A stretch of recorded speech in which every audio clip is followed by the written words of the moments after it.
กับสบายดีทุกคนตอนรับเข้าสู่ซ่องมูดาสาวเสียงควางแช่แล้วคลิปวิดีโอนี้มูดายังอยู่ที่บางแสนอยู่ที่จังหวัดชลบุรีบ่แม่นเนาะทุกคนต้องแม่นจังหวัดชลบุรีอยู่ที่บางแสนก็คืออำเภอบางแสนนั่นเองเห็นบ่อยู่ทางด้านหลังมูดาก็จะแม่นทางด้านหลังนี่จะเป็นโตที่ว่าติดกับทะเลเลยเนาะพี่น้องนะฝากนี่เห็นบ่รถเลี้ยงกันแบบนี้ก็คือแบบติดกับทะเลอยู่ที่บางแสนเลยทุกคนตัวนี้จะเป็นทะเลอันดามันบ่หรือว่าอ่าวไทยทุกคนอันนี้มูดาก็บ่แน่ใจเนาะแต่มื้อนี้น้องมูดาจะมาเว้าว่าหากกะฮู้ว่าบางแสนทะเลบ่งามป่านนี้ทุกคนแล้วก็ขี้เหยื่อหลายมูดาหากำเคยมาเห็นเพราะว่ายังบ่ได้เบิ่งเนาะมูดาก็เบิ่งรีวิวมาเขาเจ้าก็ว่างามว่าซั่นอาจจะมีขี้เหยื่อแต่ว่ามีคนมาเก็บแล้วเพิ่นก็ว่าจังซั่นเนาะแต่ว่าบัดนี้เนาะเวลาที่มูดามาฮอดแล้วทุกคนนี่เห็นบ่อยู่ทางด้านนี้ทุกคนก็ขี้เหยื่อเต็มหมดเลยขี้เหยื่อเต็มหมดเลยโดยเฉพาะแม่นจุดที่ว่ามีน้ำและมีหาดทรายหั่นน่ะทุกคนขี้เหยื่อน่ะจักมาแต่ไสทุกคนแม่นผู้ใดฮู้แน่ว่าขี้เหยื่อบางแสนมาแต่ไสทุกคนคอมเมนต์บอกมูดาเด้อเพราะว่ามูดาก็บ่แน่ใจบ่เคยฮู้ข้อมูลมาก่อนเนาะหากะได้สิได้มานั่นเองเนาะทุกคนเนาะอันนี้ก็เป็นภาพบรรยากาศช่วงตอนเวลาค่ำคืนอยู่ที่บางแสนอยู่ที่ประเทศไทยนั่นเองเนาะพี่น้องและอยากจะบอกว่าบางแสนนะงามอีหลีทะเลหั่นน่ะคันว่าน้ำทะเลน่ะมันบ่เป็นสีขุ่นแล้วมันเป็นน้ำที่ใสแล้วก็บ่มีขี้เหยื่อมันสิคนหลายเนาะขนาดว่ามีขี้เหยื่อน่ะคนหลายทุกคนทั้งแบบคนชาวบ้านส่วนหลายจะเป็นคนไทยที่ว่าเพิ่นมาเที่ยวเป็นมื้อพักผ่อนแบบนี้เนาะเพิ่นก็มาเลาะมาเที่ยวอยู่บางแสนจังซี่นะทุกคนหรือว่าบางคนที่เขาเจ้ามาส่วนหลายเขาเจ้าก็มาได้ว่าเขาเจ้าก็ไปพัทยาหรือไปมองอื่นแบบนี้หรือว่าไปที่ว่ามีเวลาน้อยแบบนี้เนาะก็มาอยู่บางแสนเดี๋ยวจะให้พี่ๆน้องๆเบิ่งฝากนี้เนาะเป็นภาพบรรยากาศนี้อันนี้เห็นบ่ทุกคนอันนี้ก็เป็นทางฝากนั่นจะเป็นทะเลเลยเป็นทะเลบางแสนเฟื่อเข้ามาแล้วก็จะมีต้นพร้าวอยู่อ้อมรอบมีต้นพร้าวแล้วจะมีห้านอาหารตอนยามค่ำคืนเพิ่นก็เปิดเด้อพี่น้องแล้วก็ยามตอนเช้าแฮงเปิดแต่เช้าเลยเนาะทุกคนบางห้านก็เปิดแต่เช้าบางห้านก็เปิดช่วงบ่ายโมงแบบนี้โดยเฉพาะวันเสาร์วันอาทิตย์นะจะหลายแฮงพี่น้องคันว่าเป็นวันเสาร์วันอาทิตย์นะนี่อันนี้เป็นบรรยากาศยามค่ำคืนเบิ่งจากโรงแรมที่มุดาอยู่นี่เนาะทุกคนเนาะ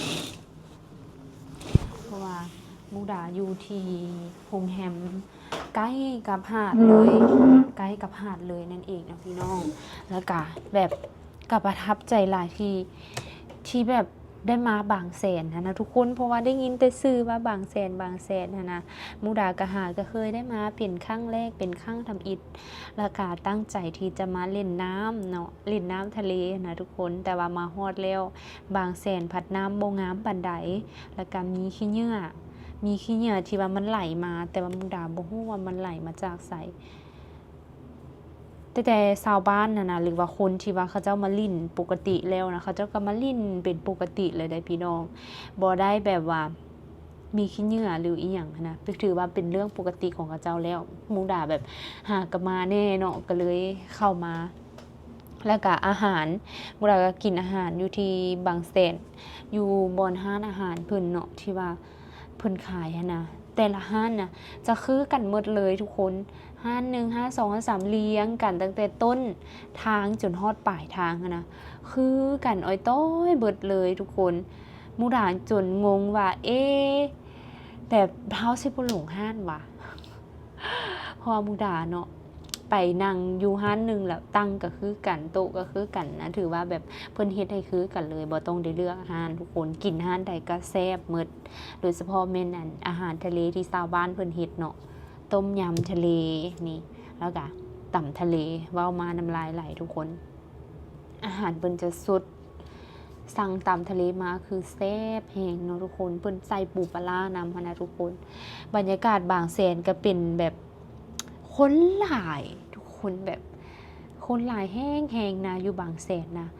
ขนาดว่าบ่ได้อยู่แถวน่าจะเป็นเพราะว่ามันใกล้ในเมืองแน่เนาะพี่น้องน่าจะเป็นเพราะว่ามันใกล้กับ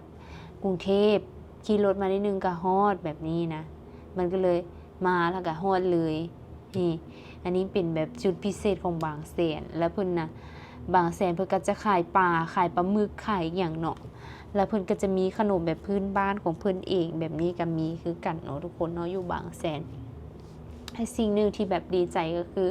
ถึงว่าน้ำมันจะเปื้อนอย่างแบบนี้เนาะอย่างหน่อยก็ยังมีบอลแบบถ่ายรูปบอลนางบอลเลาะแบบนี้ได้ทุกคนอยู่บางแสนนะ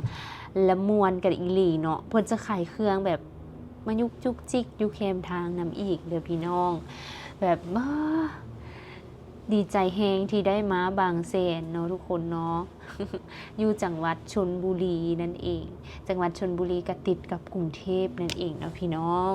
อันนี้ก็มารีวิวคร่าวๆแล้วก็โรงแรมที่มุกดาอยู่ตัวนี้เนาะมันจะบ่ค่อยเก็บเสียงอีกแล้วทุกคนมันจะยินเสียงห้านทางข้างที่ว่าเพิ่นเปิดเพลงดังๆหั่นนะตอนนี้ยังได้ยินอยู่บ่ฮู้ว่าทุกคนได้ยินเสียงบ่โรงแรมอยู่ที่บางแสน แต่ก็นอนได้อยู่นะทุกคนเพราะว่าเมื่อยแฮงทั้งยางเลาะทั้งอีหยังหลายๆอย่างเนาะพี่น้องเดี๋ยวคลิปวิดีโอนี้น้องมุกดาจะลาทุกคนไปก่อนมุกดาอยู่บางแสนแต่1 มื้อเนาะทุกคนแล้วก็สิกลับนครหลวงเวียงจันทน์แล้วเนาะพี่น้องฝากกดไลค์กดแชร์เพื่อเป็นกำลังใจให้กับมุกดาสาวเสียงขวางเด้อถ้าหากว่ามุกดาได้มีโอกาสมาไทยใหม่แบบนี้เนาะทุกคนอยากให้มุกดาไปไสคอมเมนต์ฝากเป็นกำลังใจแล้วก็คอมเมนต์แนะนำมุกดาตื้มเด้อไปก่อนนะทุกคน บ๊ายบาย สวัสดี